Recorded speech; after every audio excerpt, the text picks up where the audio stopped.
സ്നേഹം ഈ ലോകത്തിൽ ഏറ്റവും പ്രധാനപ്പെട്ട ഒരു വസ്തുതയാണ്.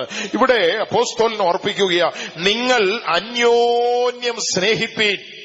ഇന്ന് പലർക്കും സ്നേഹിപ്പാൻ കഴിയുന്നില്ല. ചെറിയ ചെറിയ വിഷയങ്ങൾ മതി വലിയ പ്രയാസങ്ങൾ ഉണ്ടായി പോകുന്നു. കുടുംബങ്ങളിൽ ഒരൊറ്റ വീട്ടിൽ ഒരു കൂരയിൽ പാർക്കുന്നവർ തന്നെ എത്രയോ ദിവസമായി പരസ്പരം മിണ്ടുകയില്ല. ഏതോ ചെറിയ ചെറിയ കാര്യങ്ങളുടെ പേരിൽ പോരടിച്ചുകൊണ്ട് മുൻപോട്ട് പോകുകയാ.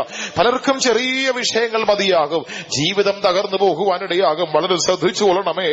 സ്നേഹത്തിലൂടെ നമ്മൾ കർത്താവായ യേശു സ്നേഹത്തിലൂടെ നമുക്ക് വേണ്ടി സകലതും സഹിച്ചതുപോലെ, സ്നേഹത്തിലൂടെ നമുക്ക് വേണ്ടി എല്ലാം നിവർത്തിച്ചതുപോലെ അന്യോന്യം സ്നേഹിപ്പീൻ. ഏറ്റക്കുറച്ചിലുകളൊക്കെ ഉണ്ടായേക്കാം. എല്ലാറ്റിലും എല്ലാവരും ഒന്നും പൂർണ്ണരല്ല. അങ്ങനെ പൂർണ്ണരായ ആരെയും ഈ ലോകത്തിൽ കാണുകയില്ല. അങ്ങനെ പൂർണ്ണപ്പെടുമ്പോ തമ്പുരാൻ ഇവിടുന്ന് വലിച്ചുകൊണ്ട് പോകും, പിന്നീട് ഇവിടെ വെക്കുകയില്ല. അല്പാൽപ്പം കുറവ്